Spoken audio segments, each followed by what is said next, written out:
avui tenim entre nosaltres un altre castellarenc, talent castellarenc, igual que fa 2 setmanes, i també tindrem d'aquí unes quantes una altra castellarenca, perquè des de l'aula apostem pel talent castellarenc.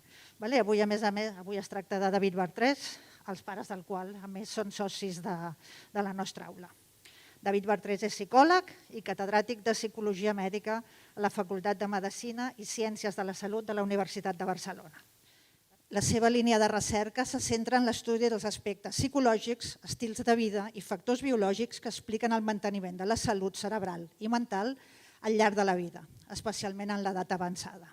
Ha liderat diversos projectes d'investigació, ha dirigit 10 tesis doctorals i ha publicat més de 140 articles en revistes científiques especialitzades.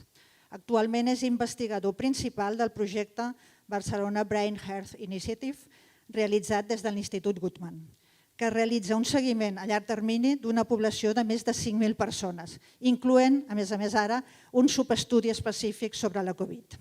També és investigador principal de la Universitat de Barcelona en el projecte europeu Life Brain, que vol entendre com es manté la salut del cervell des de la infància fins a la tercera edat.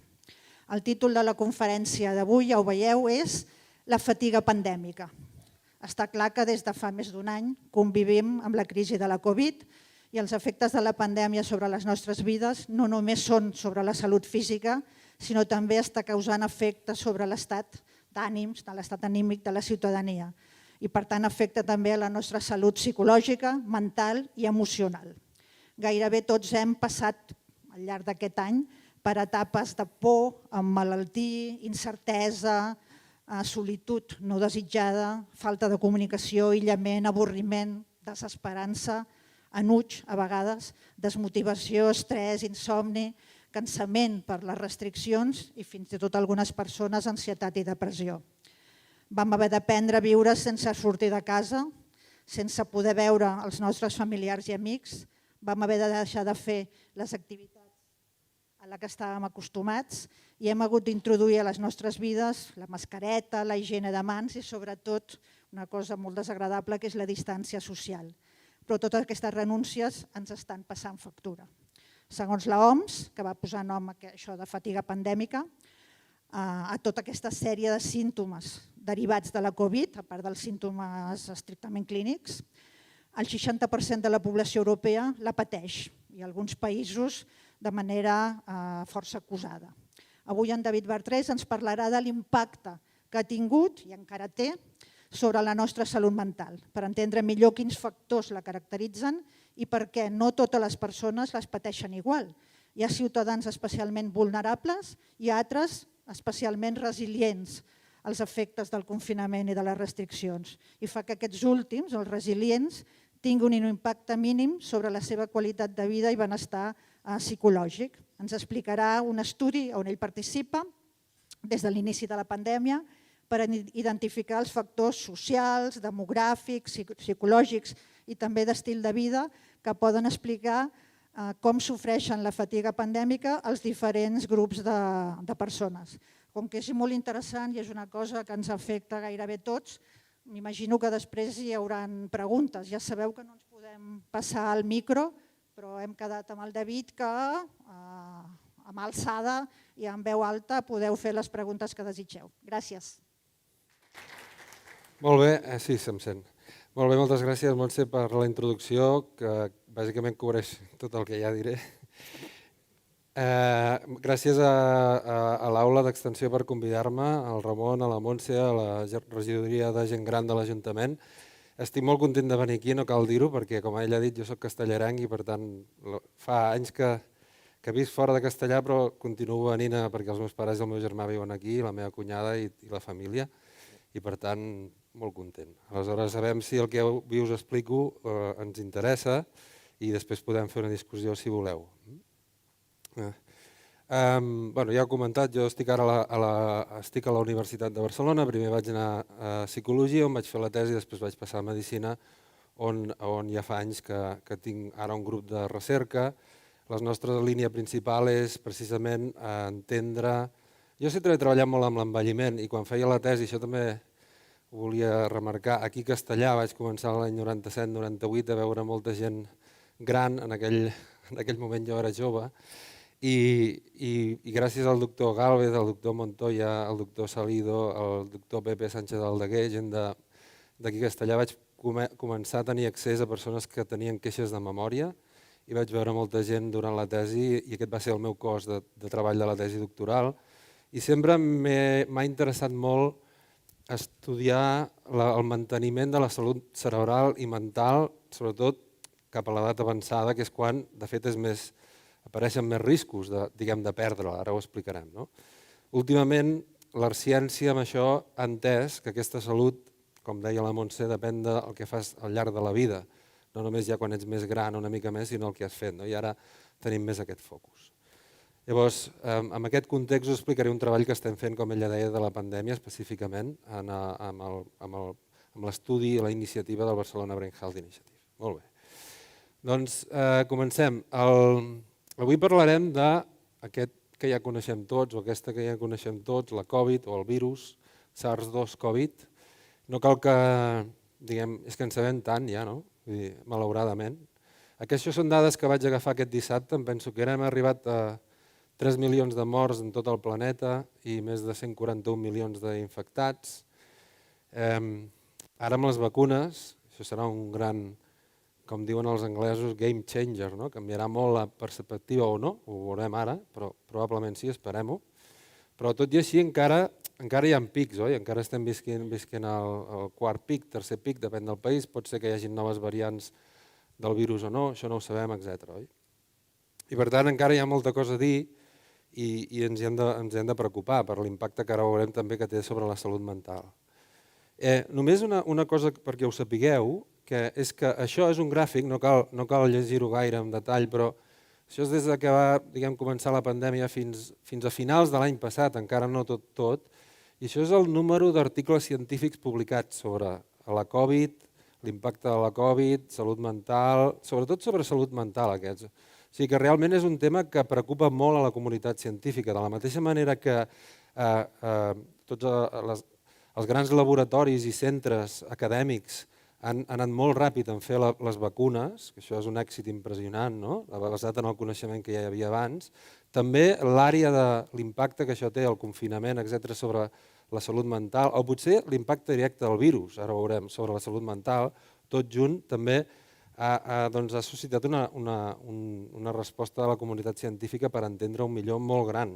A nosaltres ara ens acaben de finançar un projecte de català i de la GAUR, i ens han donat bastants diners per fer un seguiment d'aquesta cohort en el cas de la pandèmia com a altres equips. Per tant, hi ha diners posats en recerca perquè és una preocupació important a l'aspecte de qui mantindrà o no la salut mental, qui és més vulnerable o no, però ja no potser en aquesta pandèmia, sinó si en venen més després, oi? D'altres virus, etc. I per tant, com ens hem de preparar abans, oi? Aquí a Catalunya tenim dades molt bones i sempre actualitzades. L'IDESCA, l'Institut Català de Catalunya, fa una feina impressionant. També aquí, en el cas de l'Agència de Qualitat d'Avaluació Sanitàries de Catalunya, amb estadístiques, 15 d'abril, 622.000 casos confirmats, més de 21.000 morts a Catalunya. Fixeu-vos que la franja d'edat més afectada és entre 40 i 60 anys, però en canvi aquí no es veu gaire bé, però la franja on hi ha més morts clarament és més amunt. És entre 75 i 80 més amunt de la pandèmia. Aquestes són dades que tenim sempre actualitzades. Anem a parlar una mica del virus. M'agradaria, abans de començar, aquestes dues diapositives eren per contextualitzar la magnitud de la tragèdia que tots ja sabem, oi? Però ara anem a parlar una mica de la pandèmia i la salut mental i salut cerebral. I aquí m'agradaria separar dues coses. La primera és l'efecte, biològic del virus sobre el cervell, perquè la salut mental depèn del cervell. Per tant, la primera pregunta que ens hem de fer és, aquest és un virus que sabem que afecta sobretot el sistema respiratori, afecta de fet sistèmicament a tot l'organisme, afecta molts, genera una resposta immunològica molt forta, etc. Però la pregunta ara per la salut mental és, afecta també el cervell? O inclús podríem dir, el virus entra dintre el cervell? Aquesta pregunta s'ha respost últimament afirmativament. Aquest virus, quan entra, que ho fa sobretot per l'epiteli olfatori i arriba amb amb unes cèl·lules endotelials que ja toquen el que són els nervis de l'olfacte i del gust, a vegades es transposa cap al sistema nerviós i afecta centres de la respiració i altres. Per tant, és un virus que té capacitat neurotransposadora o capacitat d'entrar dintre del cervell.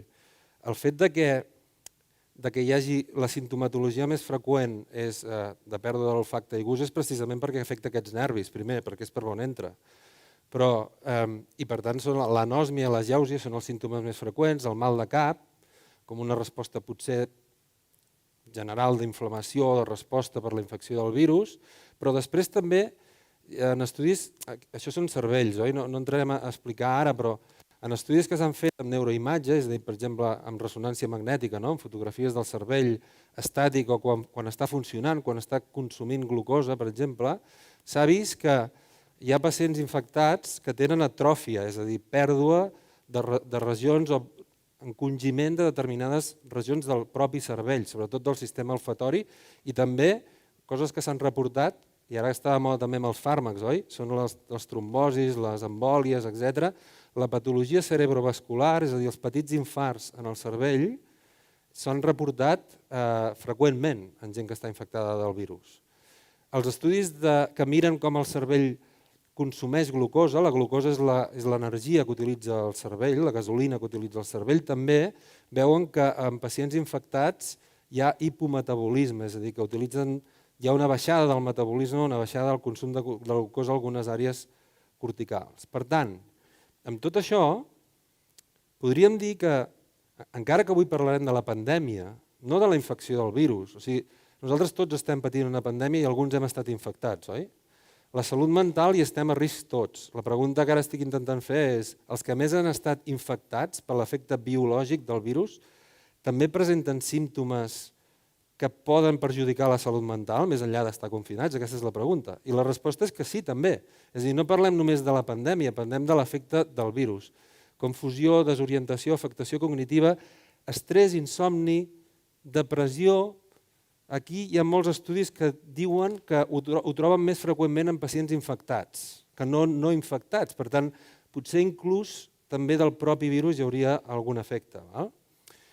Aquí els estudis estan confosos perquè molts dels que s'han fet en pacients que, per exemple, presenten pèrdues de memòria, que ara parlarem molt breument, a vegades es fan en hospitals on els pacients que han estat infectats i han estat ingressats a l'hospital, a part d'estar infectats, també tenen altres medicaments que els han donat, tenen ventilació i tenen un context que pot afectar el funcionament del cervell, oi? Però hi ha certa evidència que el virus en si també pot afectar les capacitats del cervell. I aquest és un treball que no cal entrar tampoc en detall, però fixeu-vos que aquest és un treball en persones joves, joves vol dir 42 anys de mitjana, amb afectació moderada lleu del virus, és a dir, no han requerit UCIs ni res d'això, alguns potser van estar ingressats però d'una manera moderada, lleu. Aquí les dades ens diuen que, per exemple, en puntuacions cognitives generals, aquest grup en blau, que és l'infectat respecte a aquest grup gris d'aquí, ja presenta als 6 mesos una mica menys de funció cognitiva i una mica dificultats atencionals, dificultats de memòria, sobretot dificultats atencionals, dificultats de memòria i executives poden aparèixer degut a l'impacte del virus en el cervell.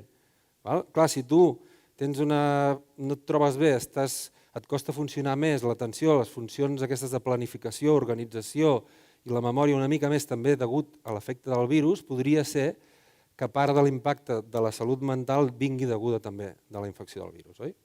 Però en realitat, des d'un punt de vista epidemiològic, l'efecte més gran de la salut mental en la població ve del confinament, ve del que estava comentant abans la Montse, d'haver d'estar aïllat socialment, d'haver d'estar restringit del contacte social, familiar, de tot el que hem del patiment, de la por d'infectar-se, de tot això sostingut durant molt de temps, aquest és el problema gran des del punt de la salut mental. Per tant, el que volia dir, no volia començar per aquí, perquè és interessant veure que també hi ha estudis de la infecció pròpia del virus sobre el funcionament del cervell, però és veritat que a nivell de salut pública el problema greu és la quarantena, és tot el confinament que hem patit. I quan vas a la literatura científica ja veus que hi ha dades d'altres epidèmies que d'alguna manera mostren que el confinar les persones, els grups de persones, el SARS-1 que hi va haver el 2003 a Àsia, altres pandèmies de la grip porcina, si recordeu, que hi va haver als Estats Units, Mèxic i després de tot el món l'any 2009, que es van fer confinaments massius, ja es va veure que hi havia un problema important. És a dir, quan confinaves a la gent, limitaves la seva llibertat, que avui estaven dient, d'alguna manera, en la població, començaven a aparèixer problemes de salut mental en la població i si duraven molt els confinaments, la gent els començava a saltar també. Després parlarem de què està passant en aquest sentit.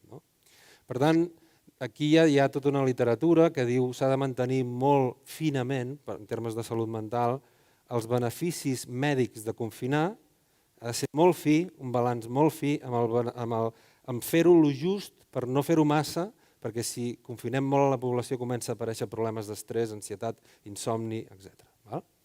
L'impacte psicològic és gran o no és gran? Por, depressió, ansietat, estrès, insomni, ideació suïcida, sentiments de solitud. Estava llegint els resums dels articles, diuen que és bastant gran. Per adorar-vos xifres, de prevalences entre el 4 i 5% de la població de depressió i ansietat abans de la pandèmia podem passar a aproximadament el 30%. Actualment s'estima que un de cada 3 persones, més o menys, pot tenir un grau d'ansietat i depressió, que és el que s'ha estat més estudiat, diguem, clínicament significatiu o preocupant. Això és el que més o menys s'ha vist, hi ha un augment important. Nosaltres no estem veient tant, després ho parlarem. Això també ve donat als canvis de conducta que estàvem dient, activitat física, alimentació, pot canviar els teus hàbits, no només el fet d'estar confinat socialment, sinó que per estar a casa comences a menjar pitjor, deixes de fer exercici físic, etc. És tot un conjunt de coses que poden impactar. Per tant, l'impacte psicològic de la pandèmia Covid excedeix, des del punt de vista de salut mental, del propi virus, que també en pot tenir, no oblidem aquest efecte. La gran pregunta és, això no tothom s'afecta igual del confinament de la pandèmia per la Covid. A qui afectarà millor? A qui afectarà més o menys? Això són dades molt generals, però que intentarem desgranar amb la xerrada, d'un estudi nostre, aquest és un dades nostres sobre 2.000 i pico persones, és un gràfic, que ara explicaré aquest estudi, però és un gràfic que mostra el canvi en salut mental, ansietat i depressió sobretot, de les persones, d'elles mateixes, 2 anys abans de la pandèmia fins al juny del 2020, per si hem viscut uns quants mesos de pandèmia. I aquí el que podeu veure és que aquest és el 0.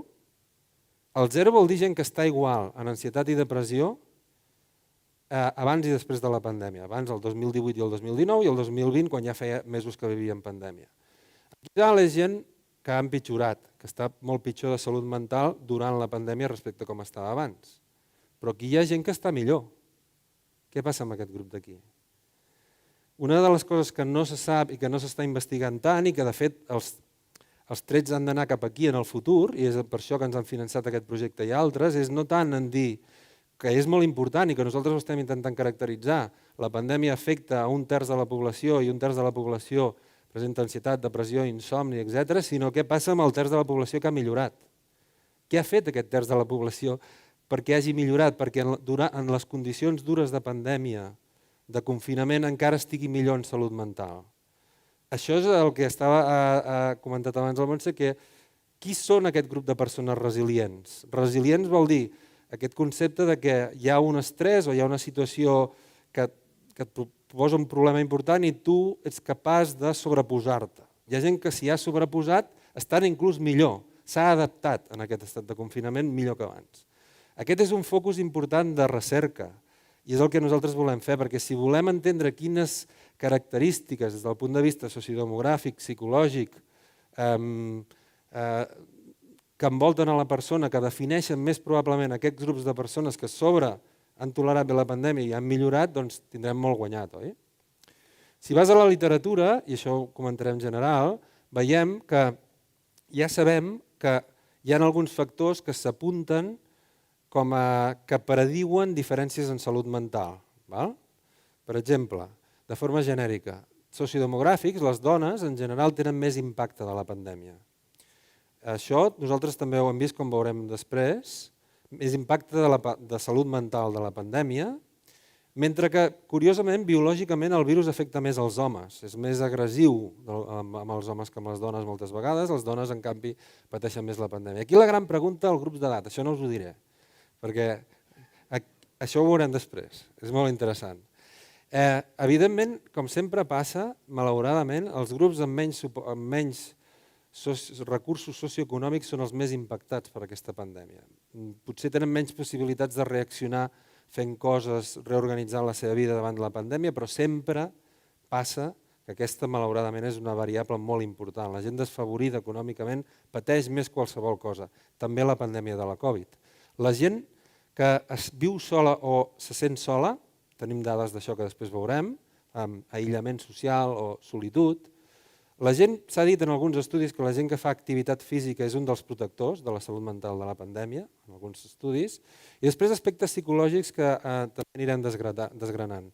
Si tenies una malaltia mental, per exemple, els pacients psiquiàtrics que tenen una malaltia ja diagnosticada, solen anar pitjor amb la pandèmia.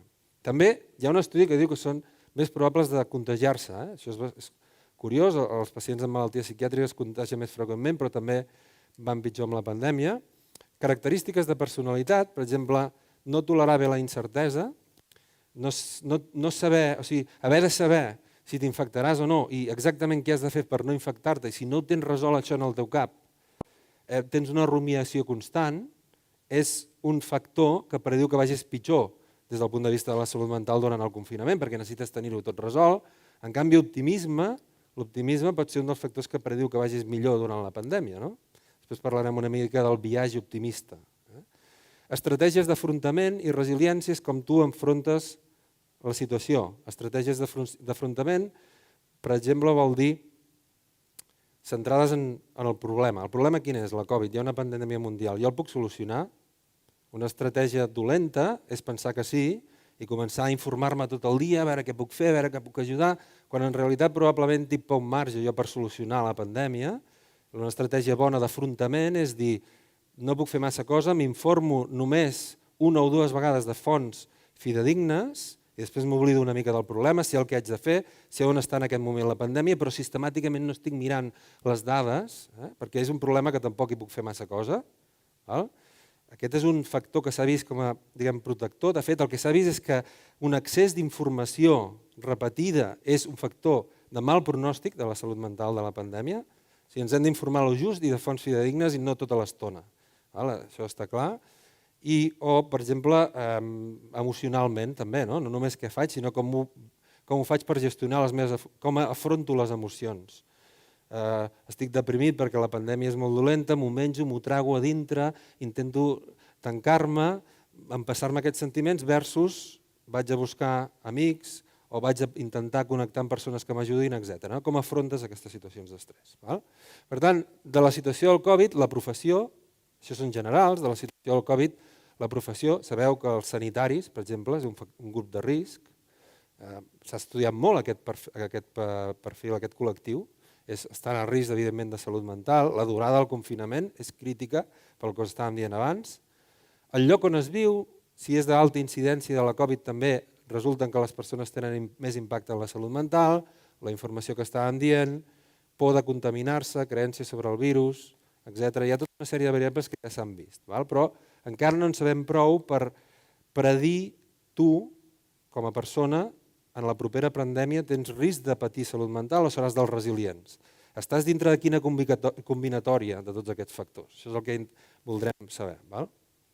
Nosaltres, amb l'Álvaro Pascual Leone, que és un neuròleg amb el que estem portant a l'estudi que ara us explicaré, entenem, i hem escrit ara un article, que la pandèmia i el virus és com un estressor pel cervell, és aquesta idea. Tots hem estat sotmesos a un estressor, sigui l'afectació biològica o sigui l'haver d'estar en confinament, i tot això pesa i es combina amb la nostra capacitat del cervell d'afrontar aquest estressor i és el que determinarà com estaràs al final. Per això nosaltres també estudiem el cervell. Des del punt de vista de l'estat cerebral de la persona, quan tu estudies el cervell, com funcionen les xarxes, etc. També prediu qui estarà millor després o pitjor, no només el que pots mesurar en qüestionaris de solitud, etc., sinó amb estudis de cervell, veure si els cervells que tenen determinada configuració abans prediuen millor i per tant estaran millor, prediu gent que serà resilient a la pandèmia. Vale? Aquest aspecte només comentar que és important, tots aquests temes que hem dit de les estratègies d'afrontament són importants perquè són un dels factors modificables. Per això, per exemple, el Col·legi de Psicòlegs té una sèrie de guies i per això volem fer recerca per entendre millor, entre d'altres coses, no només les característiques socioeconòmiques, demogràfiques de la persona, sinó les característiques psicològiques que descriuen aquella gent més resilient o menys resilient per després, si hi ha l'avís d'una nova pandèmia, identificar els que tenen aquelles característiques de risc i treballar-hi a sobre des d'un punt de vista de suport psicològic, etc., com a prevenció. Per tant, també és aquest tipus d'estudi. Molt bé. Ara us explicaré l'estudi que hem fet nosaltres i els resultats que tenim i molts altres grups, però deixeu-me introduir el context d'aquest estudi. Jo tendeixo a enrotllar-me bastant, per tant intentaré anar una mica al ritme. L'estudi que nosaltres hem fet sobre l'impacte de la Covid i sobre la pandèmia Covid sobre la salut mental s'emmarca dintre, com ha dit la Montse abans, del projecte Barcelona Brain Health Initiative. Aquest és un projecte que també s'entronca en la línia de recerca que us estava dient abans que portem, que és el de l'estudi de la salut cerebral a l'edat avançada de forma genèrica.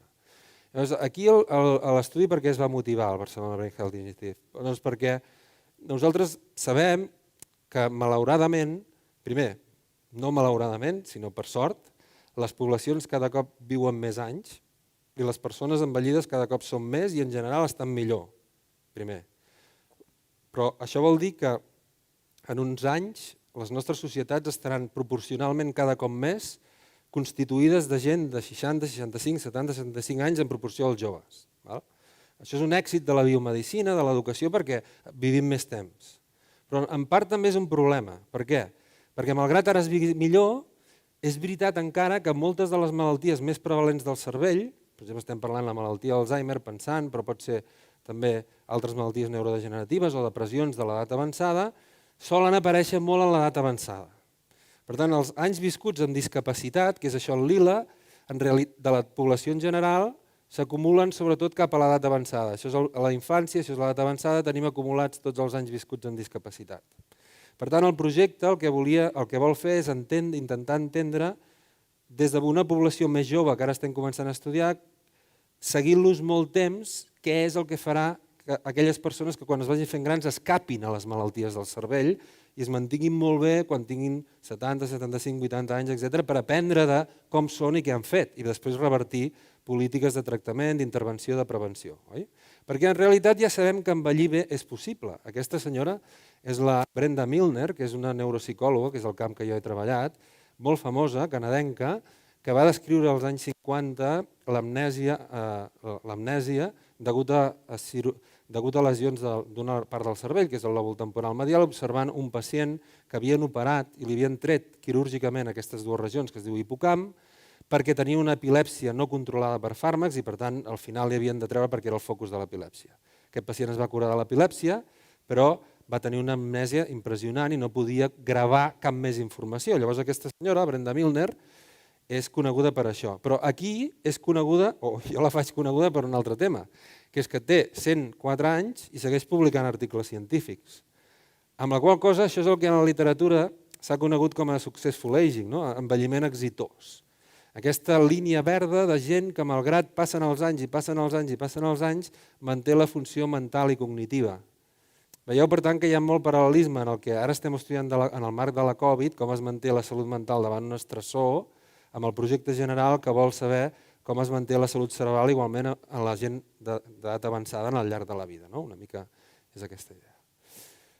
Això m'ho saltaré.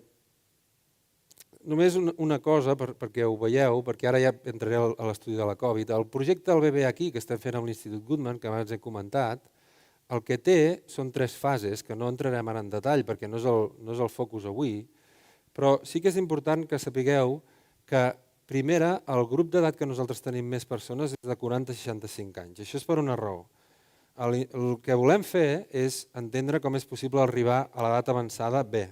Aquesta és la idea. Aquests superagers, si voleu, successful aging, aquesta gent que està mentalment i cognitivament quan té 70 o 80 anys. Però per entendre-ho millor els hem de seguir des de quan érem més joves, oi?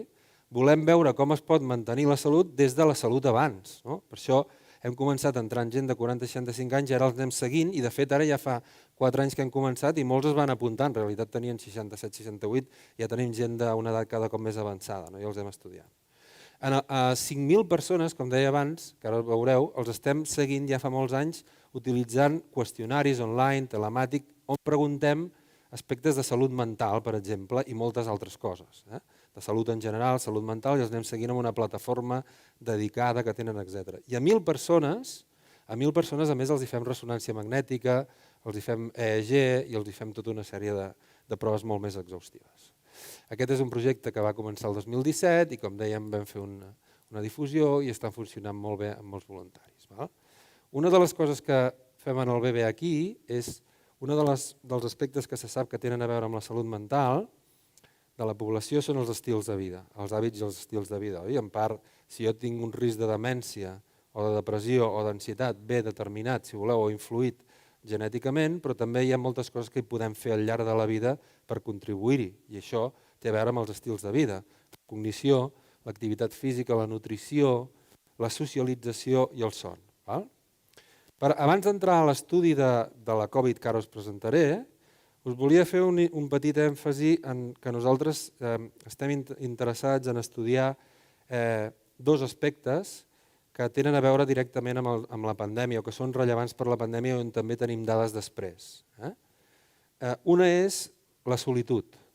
Una de les coses que ens veiem, en el nostre cas, en la pandèmia, en el context de la pandèmia que estàvem dient abans, és el risc de sentir-se sol. És a dir, de sentir-se sol des d'un punt de vista exagerat. És a dir, el fet d'estar confinat, d'haver d'estar a casa, és socialment aïllat, pot augmentar els sentiments de solitud. Per tant, en general, la solitud és una altra pandèmia per la salut del cervell, per la salut mental. La solitud és un factor de risc per perdre la salut del cervell, inclús per perdre la salut física. I això m'ho saltaré, després hi podem tornar, i de fet, les campanyes institucionals angleses, on es va dedicar un Ministeri de la Solitud, o americanes, l'Associació Americana de Persones Retirades, que té més de 42 milions de persones, fan campanyes sistemàticament per intentar reconnectar socialment a la gent.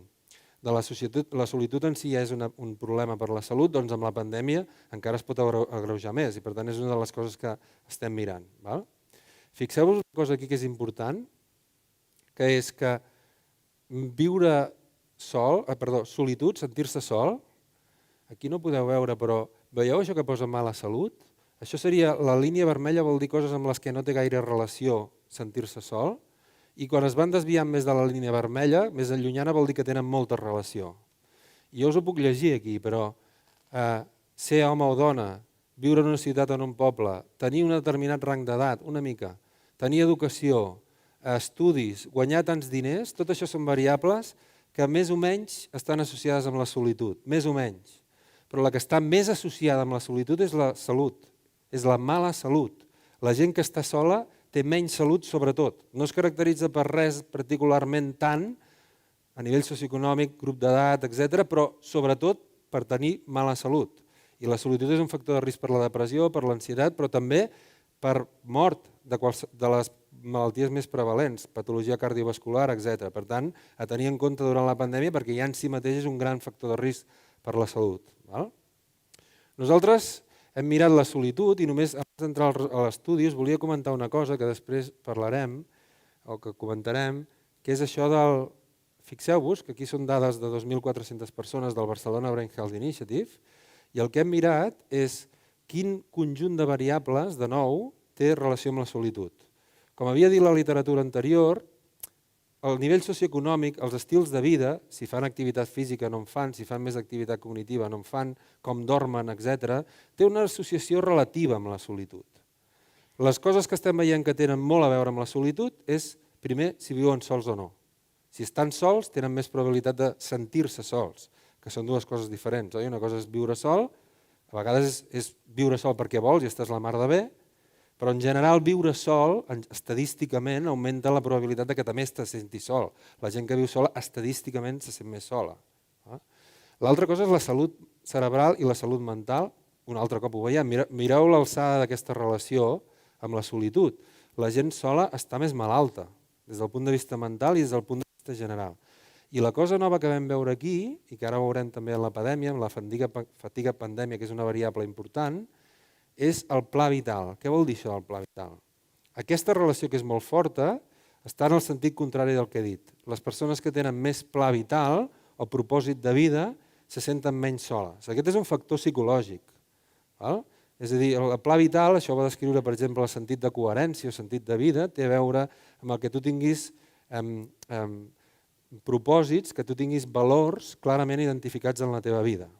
Per exemple, l'Antonovsky, que va ser un sociòleg que va treballar a les primeres onades d'immigració jueva cap als Estats Units, ell mateix era jueu, va entrevistar amb molta població immigrant de les primeres onades on estava en un alt risc de perdre la salut, perquè condicions generals socioeconòmiques, de salubritat, no tenien accés als serveis sanitaris, etc.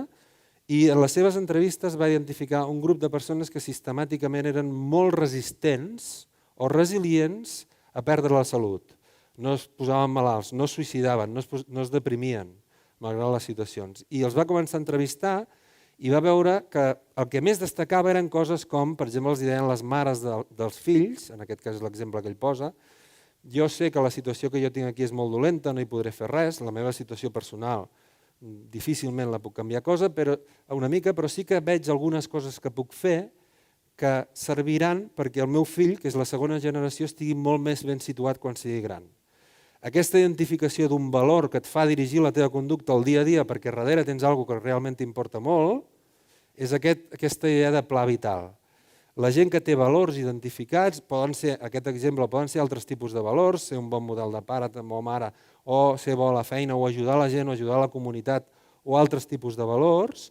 Si ho tens clar versus si ho tens difús i vas allò donant una mica pals de senc pel món i no ben bé sabent quin és el teu propòsit, tenir això clar al cap, per exemple, et fa molt resistent als efectes negatius de la solitud sobre la salut. És a dir, malgrat visqui sol, la gent que tenia aquests valors ben desenvolupats en el seu cap no se senten sols. Molt bé. Anem a parlar Aquest és la prèvia, no? Aquest és el Barcelona Brain Health Initiative, alguns estudis que hem trobat amb solitud i pla vital us els he ensenyat perquè té a veure amb el que després ara veurem durant la pandèmia, o hem investigat durant la pandèmia. Anem a parlar de l'estudi de la pandèmia.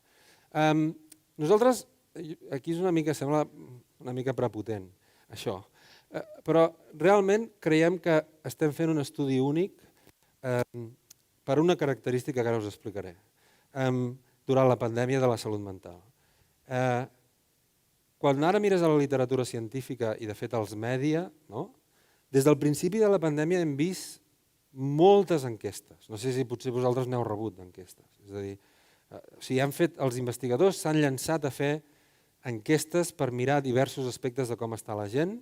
Evidentment hi ha molta recerca que és més biològica, però hi ha molta recerca que s'ha fet online o aprofitant altres coses, preguntant com està la gent durant la pandèmia. De fet, totes aquestes dades que estàvem comentant abans d'un terç més o menys de la població té símptomes d'ansietat o depressió significatius degut a l'impacte de la pandèmia estimat, ve degut a dades de milions de persones que es tenen avui en dia perquè gràcies a l'internet, gràcies a motors que hi ha d'enviar enquestes, hem recollit moltes dades. El que passa és que, i aquesta és una diferència del que estem fent nosaltres creiem, és que moltes d'aquestes dades són dades noves que no es tenien abans de les mateixes persones abans. Per tant, tu ara li envies una enquesta a una persona i dius ara estic a la pandèmia. Estem al tercer mes de la pandèmia donant el tancament estricte, els primers mesos, al març. Em pot contestar una enquesta o contestar uns qüestionaris de com està, com se sent, trist, no suporta més, està agobiat, té problemes familiars, i et contesta ara i poses algunes escales de depressió dintre o d'ansietat i et puntua alt, dius, mira, veus, la pandèmia impacta. Perquè respecte a la prevalència general de la població abans, que era un 5%, la depressió ara, en la meva enquesta, tinc un 30%. Però el que passa és que no saps si aquestes persones que ara t'han contestat que estan ansioses, deprimides, etc., abans ja ho estaven, o eren en general així. L'estudi que nosaltres estem fent, l'avantatge que té és que com que es basa en el Barcelona Brain Health Initiative, nosaltres hem anat seguint ja des de l'any 2017, 2018, 2019, tota la població que ara estem seguint amb la Covid. Per tant, des del 2017 ja tenim moltes mesures de salut mental, de salut general, inclús biològiques de l'estat del cervell, repetides el 2018, repetides el 2019, que ara en el context de la pandèmia estem repetint. I per tant, realment es pot comparar el canvi de les mateixes persones, elles mateixes, abans de la pandèmia versus després de l'impacte de la pandèmia. En aquest sentit, és un estudi únic de disseny, diríem de disseny. Per tant, quan va començar la pandèmia, nosaltres ens vam reunir telemàticament, òbviament, a casa seva tot l'equip del BB aquí i vam dir, ostres, tenim totes aquestes dades d'una població molt gran, és una bona oportunitat per seguir-los estudiant ara amb els mateixos paràmetres i nous també durant la pandèmia. Llavors, què estem veient? Anem a veure ara els resultats ja d'això. En relació al que hem comentat abans, depressió, ansietat, què diu la literatura amb dades nostres d'ara.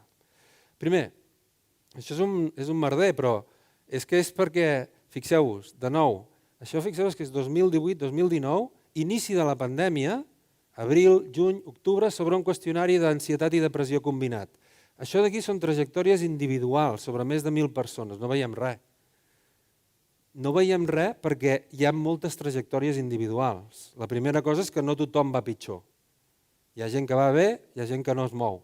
Si afinem una mica i agrupem una mica més aquestes trajectòries, ja podem veure que n'hi ha algunes i hi ha grups de persones que segueixen unes determinades trajectòries. Això ja és més interessant i és on volem arribar, oi? Perquè ara jo, per exemple, veig un grup de persones que ha caigut molt al principi en salut mental, augment en símptomes de salut mental aquí. Aquest grup d'aquí, que va augmentar molt els símptomes de salut mental a l'inici de la pandèmia, que agrupat ara en mitjana de tot el grup, encara més agrupat, són les línies úniques de cada color. Per exemple, veiem unes persones en violet aquí que ho van patir fatal al principi. Va pujar l'ansietat, depressió moltíssim. En canvi, veiem grups que no tant, de fet estaven pitjor al principi, van millorar, altres no s'han mogut, altres van aguantar, però més tard va pujar molt l'ansietat i la depressió, i això és el tipus d'informació que voldrem saber per treure estratègies preventives més endavant, oi? De què està fet aquest grup? Quines característiques té aquest i aquest grup que són de risc? En combinació de tot això que estàvem dient abans, aspectes sociodemogràfics, situació familiar que li ha tocat viure, malalties prèvies que tenien abans, estratègies d'afrontament que utilitzen, tot combinat, volem saber aquest grup què ho caracteritza, oi? Per després identificar-lo i poder intervenir abans, perquè ja els tindrem identificats com a grups de risc. Què estem veient nosaltres? Mireu, nosaltres en realitat no estem veient, i això jo diria que si mires una mica més les dades,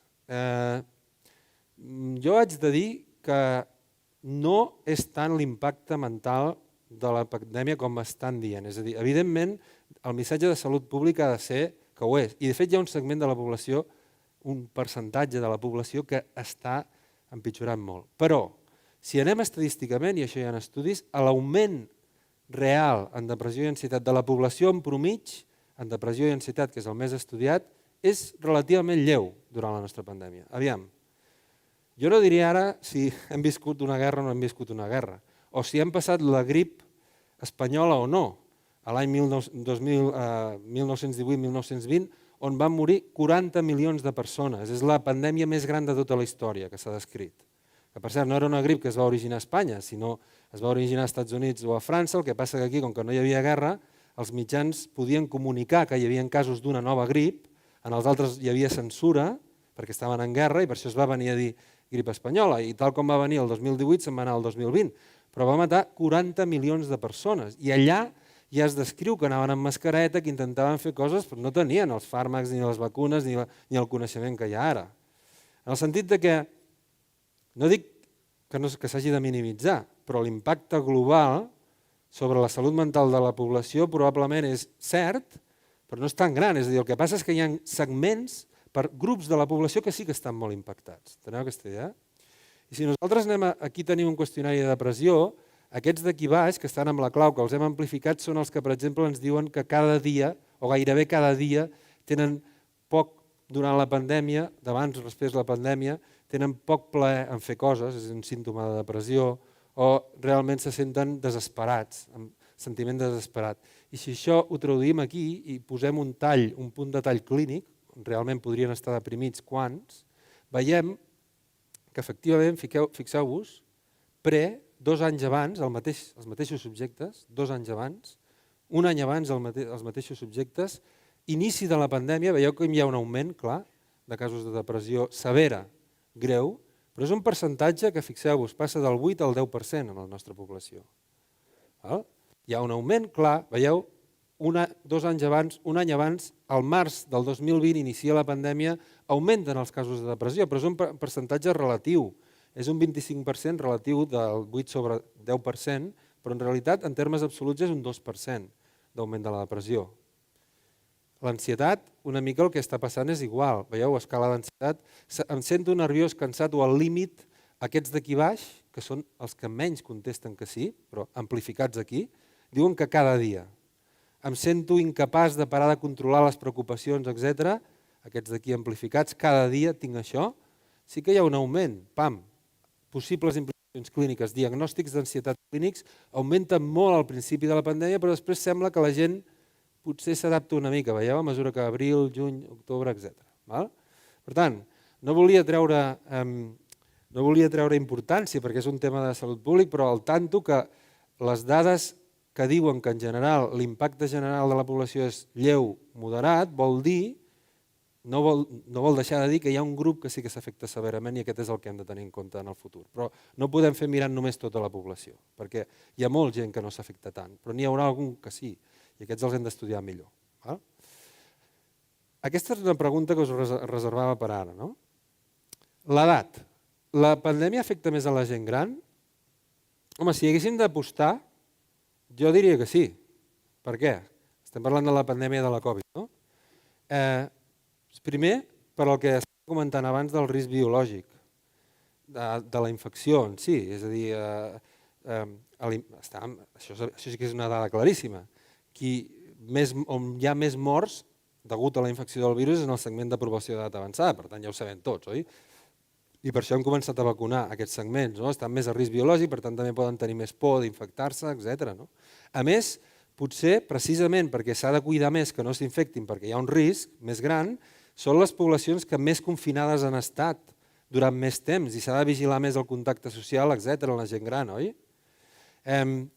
També pot ser que aquesta població, no necessàriament tots, potser per exemple no vosaltres, com un grup amb unes característiques determinades, però sí que un grup de població d'edat avançada diferent que hi pugui haver, o en general, en el context d'un confinament especialment dur per la gent gran perquè està més a risc biològic, a més, no pugui utilitzar canals tan fàcilment on la gent jove s'informa més o té més informació. Estic parlant de canals d'internet, estic parlant de canals que a vegades el segment aquest de la gent gran no utilitza tant i per tant realment poden quedar més aïllats, literalment, socialment i també d'accés a la informació. Per tant, si haguéssim d'apostar, tots aquests aspectes fan dir que la gent gran hauria de patir més la salut mental durant la pandèmia que la gent jove. I què ens diuen les dades? Doncs que no.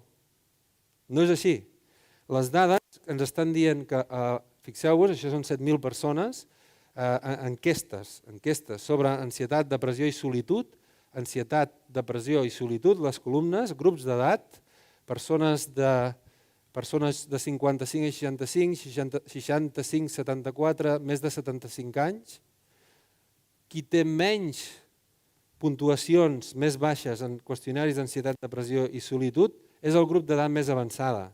Aquest és una metaanàlisi sobre 135 estudis, més de 250.000 persones, entre tots els estudis analitzats junts, de nou, persones de més de 60 anys en general tenen menys símptomes psicològics i més benestar mental, menys solitud, menys problemes de son i hàbits nocius.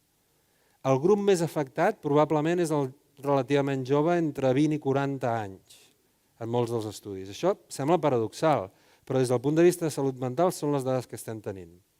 De nou, una altra cosa, això és la mitjana, però hi ha molta heterogeneïtat, hi ha molta diferència entre persones, és a dir, no estic dient que no hi hagi gent, i probablement molta, grups d'edat avançada que estiguin molt impactades.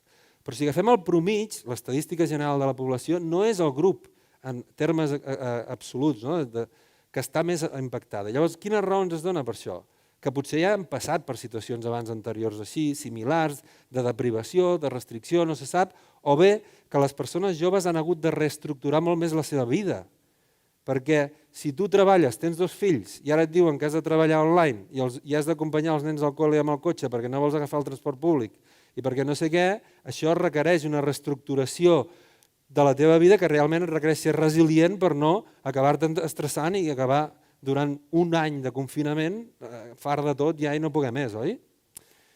Potser la gent gran ja no tenia una vida en aquest sentit, o potser les restriccions no han impactat tant en moltes de les coses que havien de fer. Les explicacions no estan clares, però podrien ser per aquest sentit. Però no és veritat.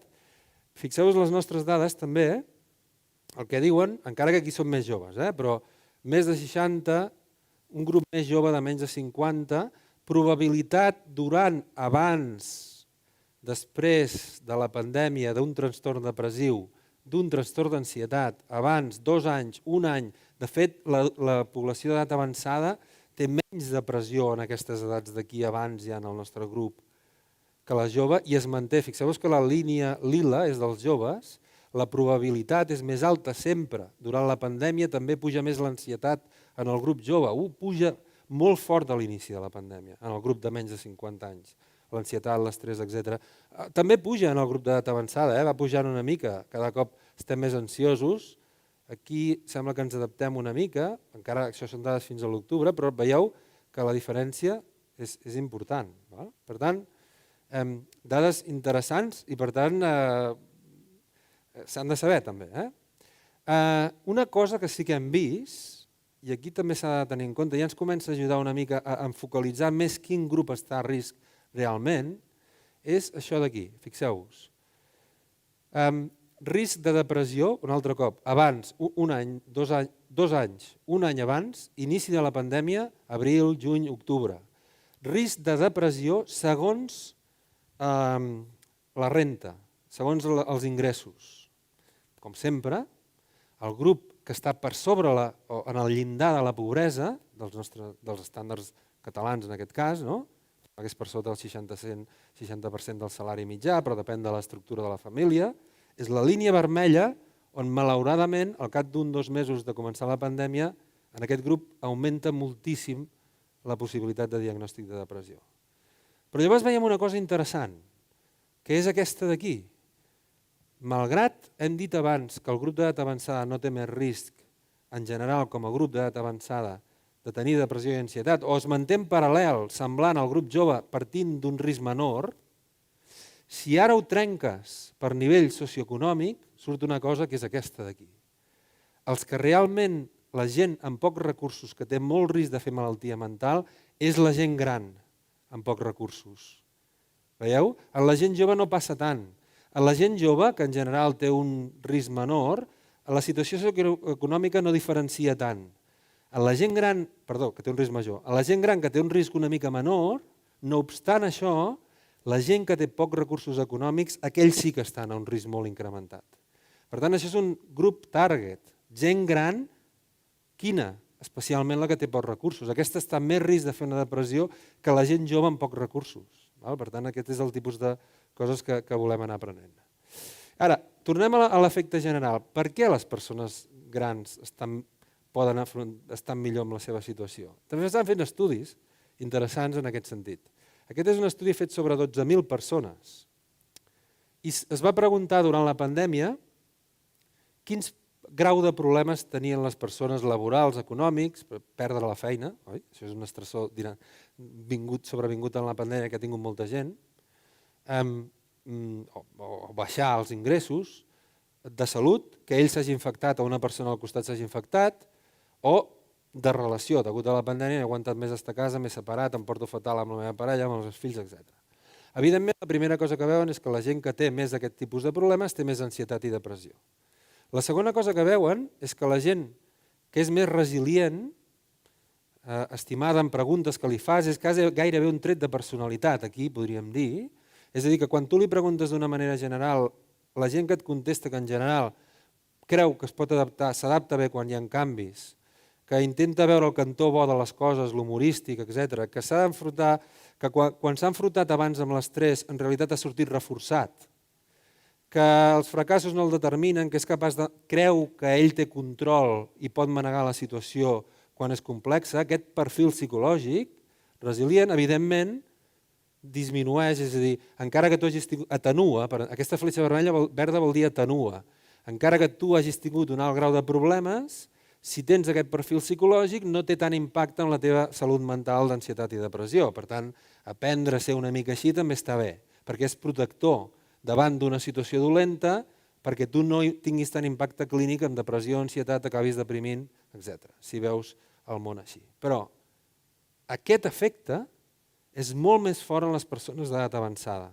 És a dir, que les persones d'edat avançada que tenen aquest perfil resilient són molt més eficaces o la seva resiliència és molt més potent per atenuar els problemes i que tinguin menys impacte en la salut mental. Per tant, podria ser una de les raons. Les persones grans resilients són molt eficients en utilitzar aquesta resiliència davant els problemes i que no l'impacti tant en salut mental.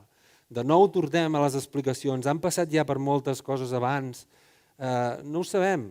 En general, l'humor positiu augmenta amb l'edat, també es diu en la població. Per tant, hi ha una cosa d'estructura psicològica que interacciona amb l'edat. Ser resilient és més potent per protegir-te quan ets gran que quan ets jove.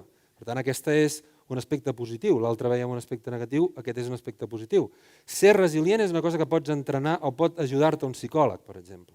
Per tant, important tenir-ho en compte també.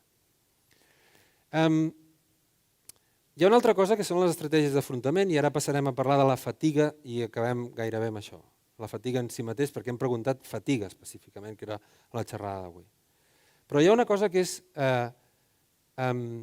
les estratègies d'afrontament. Ser resilient és més com ets tu, és allò que hem preguntat. Jo crec que tinc control de la situació, aquesta és la meva percepció, sempre que m'ha passat una cosa me n'acabo en sortint, tinc estratègies per fer-ho, etc. Ara la pregunta és, quines coses fas tu, quines coses fas en el dia a dia davant d'un estressor que et serveixen per sobreposar-te a l'estressor, en general. I uns estudis que s'han fet també miren a veure aquestes estratègies d'afrontament, quines són les que separen en la gent que durant la pandèmia ha anat bé psicològicament o ha anat malament psicològicament.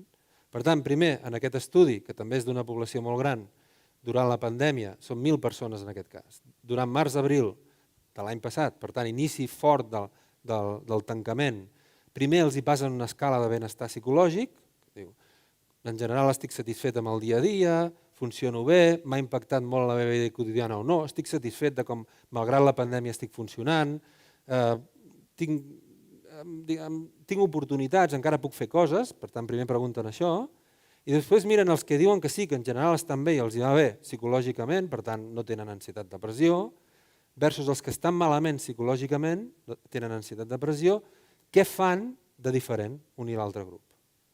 I fixeu-vos que aquestes estratègies, com afrontes la situació i què fa que siguis diferent en salut després cerebral o en benestar psicològic. Els que tenen baix benestar psicològic durant la pandèmia, les coses que han fet durant la pandèmia per afrontar la pandèmia són de l'estil, valoro que no estic gastant tants diners, tinc més temps per jugar als videojocs, tinc menys responsabilitats, no sé si he perdut la feina o no, o ara no haig de fer tantes coses com abans, o realment no he fet res de diferent del que feia abans. Les persones que estan bé el benestar psicològic durant la pandèmia, el tipus d'estratègies que utilitzen per afrontar-se a la situació, coses que fan per afrontar-se, diuen, valoro que tinc més temps per mi mateix, tinc més temps per reflexionar més, per recuperar energia i a més, a casa meva, que tenia una sèrie de projectes que volia fer i no podia fer perquè no tenia temps, m'he posat a arreglar allò, he començat a fer un projecte nou, he començat a estudiar una cosa nova que tenia pendent, estic més en contacte amb la natura, això suposadament, aquest és un estudi americà, per tant aquí es podia sortir a la natura sense problemes, aprofiten per connectar-se amb la natura, etc. Veieu que el tipus d'estratègies d'afrontament són d'una natura bastant diferent, oi? Un és més valorar, aprofito el temps per fer coses que em facin créixer, d'alguna manera, i l'altre és aprofito per Estic allà, sentat al sofà, tinc més temps per jugar al videojoc, miro el compte bancari. No sabria com classificar aquesta diferència, però es veu clarament quina tendència hi ha cap aquí o cap allà. I per tant aquí també l'estudi diu aquesta és la recomanació, això és el que funciona moltes vegades, aquest tipus de buscar aquestes coses per estar bé durant la pandèmia. Dues cosetes, i entro només amb les dades molt ràpides de fatiga directament. Hi ha una cosa que també us volia dir, és que m'agradaria deixar el missatge de que, malgrat és cert, si no jo no estaria aquí i no estaria demanant projectes per estudiar l'efecte, i per tant dedicant molts recursos i molt temps de la meva feina i de la gent del meu equip. És a dir, malgrat és cert que la pandèmia ha estat un impacte important en la salut mental de la població, no podem quedar-nos només amb aquest missatge general, perquè ja estem veient que hi ha poblacions que estaran menys impactades que d'altres, combinatòries entre edat i nivell socioeconòmic, i això és el que hem d'entendre per identificar aquelles persones tant de risc per prevenir com les que han anat molt bé per aprendre d'elles i prevenir amb el que han fet a les altres, oi? La dimensió temporal també és el mateix. És a dir, la pandèmia ha impactat negativament a la població en salut mental d'una manera homogènia des del principi fins ara amb tot l'any, o hi ha hagut variacions que no són tan conegudes? Per exemple, la pandèmia pot augmentar els sentiments de solitud en la població? La resposta és sí.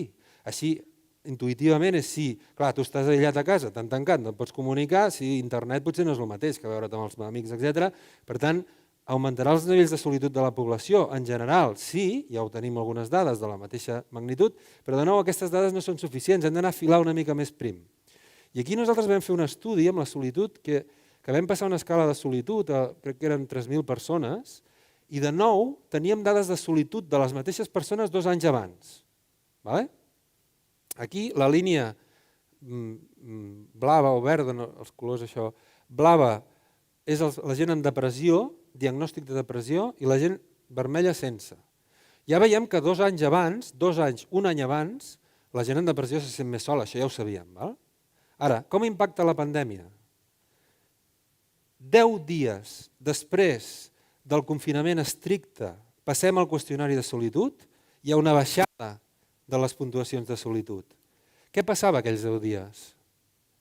Això. Aquells 10 dies era on la gent sortia a aplaudir, hi havia un sentiment de comunió, de connexió social, i és especialment a les persones que abans de la pandèmia deien que se sentien excloses socialment, on aquests sentiments transitòriament, en aquell moment, durant els 10 primers 15 dies, primer mes, cauen de cop. Se senten més connectats amb la societat.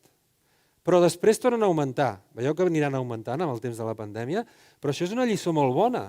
Abans us he explicat que la solitud és un problema de salut pública de primera magnitud. La gent es mor per solitud, per depressió, per suïcidi, o es mor per malaltia cardiovascular, per un infart, perquè la gent sola, que se sent sola constantment, crònicament, té uns nivells d'estrès elevats totalment. Això va fent malbé la fisiologia del cervell, augmenta el risc de fer infarts cerebrals, etc. Per tant, si ara de la pandèmia nosaltres podem aprendre que sí que és veritat que en general la solitud ha anat augmentant, però que en un moment determinat va passar una cosa social que va fer baixar els sentiments de solitud, això és una lliçó apresa de la pandèmia per combatre la solitud.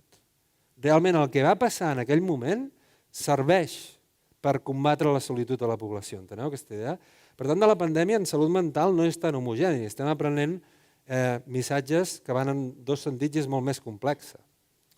Hi ha una altra cosa que és molt interessant, que és, no em vull allargar gaire més, ja quasi acabo, però hi ha una altra cosa que ara ens hauria de començar a preocupar una mica, crec, més que abans, que és el que en psicologia s'anomena el biaix d'optimisme. El biaix d'optimisme és una cosa que s'ha descrit de forma robusta sempre en tots els estudis de psicologia, i és que en general, en promig, de nou, la gent tendeix a estimar que el que li passarà és millor del que realment estadísticament té probabilitats de que li passi. És a dir, la gent estima amb més probabilitat de que tindrà una bona feina, de les que ell o ella té per, diguem, estat socioeconòmic, edat, etc., que té menys probabilitat de que li entrin a robar a casa, que té menys probabilitat que la resta de divorciar-se, que el seu fill li anirà millor del que estrictament podíem predir per la situació d'aquella persona. Hi ha com una sèrie, un biaix d'optimisme. Aquest biaix d'optimisme probablement és un motor de l'evolució, oi? És un motor de la progressió de la societat, oi? Perquè és potser bo ser una mica optimistes de mena, perquè si pensessis que tot t'ha d'anar malament ja no faries res, oi? Pensar en general que les coses aniran bé, que és el que caracteritza la mitjana de la població, més que si miréssim només els números que li tocaria, és algo bo. I els optimistes, de fet, els optimistes viuen més i tenen millor salut. Per exemple, si jo ara em vull aprimar, dic em vull aprimar i no ho aconsegueixo a la primera, si sóc optimista dic, bueno, a la propera ho aconseguiré i persisteixo en una nova dieta. Per tant, a través de potser millors hàbits i estils de vida sostinguts o de regulació de l'estrès, ostres, m'ha passat això, bueno, m'ha sortit malament o he tingut aquest problema, però és una cosa que en realitat després al final ho arreglarem. Baixo el nivell d'estrès en aquell moment versus això em limitarà per sempre, això ha sigut no sé què, no? Estrès, tot això va impactant en la salut. Per tant, ser optimista és una mica bo. I de fet, crec que tots ho som una mica i per això fem coses, si voleu, de manera simple, no? Però aquí estem veient un biaix d'optimisme que també passa durant la pandèmia. La pregunta a la nostra 3.000 i pico persones és: vostè creu que té més o menys probabilitat d'infectar-se que la gent que té al voltant? I si s'infectés, vostè creu que té la mateixa o més o menys probabilitat de tenir un quadre greu de la infecció que la gent del voltant? El 30% de les persones que van contestar diuen que sistemàticament tenen menys probabilitat d'infectar-se i de que tinguin un quadre greu si s'infecten. Tenint en compte la seva aprovació de referència, és a dir, estem parlant de gent comparada amb el seu grup d'edat i fins i tot ho diuen, aquest biaix el veiem en gent que té factors de risc, que té hipertensió, obesitat o edat avançada en el cas de la Covid. El biaix del pessimisme és molt menys freqüent. És a dir, la gran majoria, diguem que aquest 30% que pot semblar poc és molt, O sigui, diguem que el gruix és realista, un percentatge molt petit és pessimista, molt poc, un 1 o un 2% diu que té més probabilitats ell d'infectar-se que els altres, però un 30% sistemàticament diu que no. Però és igual que quina diferència hi ha entre vostè i els que està comparant. És igual, jo tinc menys probabilitats. Aquest biaix optimista, quin és el risc? És que sigui excessiu. Perquè si tu penses que tens menys probabilitat d'infectar-se, per què et poses la mascareta? Per què no pots baixar la guàrdia? I de fet ja s'han fet estudis de pandèmies anteriors, aquesta cosa estava comentant abans de la grip porcina, l'H1N1 és un virus que va afectar inicialment a Amèrica, Mèxic, Amèrica, i després va esparcir, que afectava més a gent jove i gran, no, gent jove sobretot, perquè els grans estaven immunitzats, perquè potser havien passat abans una altra epidèmia, agafava més a gent jove de mitjana edat. Es van fer estudis a universitats de gent jove i els que deien que creien que tenien aquest biaix molt accelerat, molt acusat, es traduïen en comportaments de més risc. Es rentaven menys les mans, anaven menys a la farmàcia a informar-se de què podien fer, etc. Per tant, el biaix de l'optimista està bé, però en la pandèmia és un risc per baixar la guàrdia, especialment ara amb la informació de les vacunes. Una cosa que hem vist molt interessant és que fixeu-vos que nosaltres, a Europa, per entendre'ns, el biaix d'optimisme en general, i en la pandèmia també, això són dades de la pandèmia, és més alt que en societats en l'altre extrem que serien, diguem, més potser orientals. Veieu que hi ha com un continu? Les societats occidentals, que són més individualistes, hi ha més biaix optimista, perquè normalment són societats on el reafirmament d'un mateix que és diferent de l'altre està molt clar. I per tant, tu erres en calcular el risc teu d'infectar-te perquè et diferencies molt de l'altre. En canvi, les societats col·lectivistes, orientals típicament, entenen que el comportament i com és una persona depèn de la difusió de com són tots els altres. Amb la qual cosa sembla que estan molt més connectats realment amb la resta de gent. A la mare japonesa que el nen se li posa plorant al súper perquè no vol menjar o perquè no vol menjar una cosa, li diu, pensa el senyor que ha fabricat això com de malament se sentiria. En comptes de dir-li has de menjar perquè pensa que tu respecte als nens d'Àfrica tens la sort de poder menjar, és separar aquesta diferència. L'altre diu, pensa que en la nostra comunitat hi ha una persona que s'ha preocupat perquè tu tinguis aquest menjar, com se sentirà? Aquest tipus de fet continuat, de connectar més amb la col·lectivitat, fa que en realitat el biaix sigui menor i no pensin que tenen més risc d'infectar-se que els altres quan en realitat no és veritat. Per tant, també hi ha coses culturals en aquest sentit. Acabem amb això. No sé si m'estic allargant, perdoneu. Uns 5 minuts. Com que teníem aquesta xerrada i teníem les dades perquè ja ens havíem preocupat, per recollir-les vam passar un qüestionari de fatiga. Les preguntes les podeu mirar. Com estic? Vam preguntar a la nostra població com estàs de fatigat, esgotat psicològicament. No puc més, hi ha dies que ja no puc més, etc. Ara veureu algunes de les respostes. Aquest és el qüestionari, no cal que el llegiu, i a cada persona li vam fer contestar el qüestionari amb una escala que era 6 puntuació, per tant, més puntuació és més fatigat. De cada ítem podia dir, per exemple, em sento emocionalment esgotat degut a la pandèmia.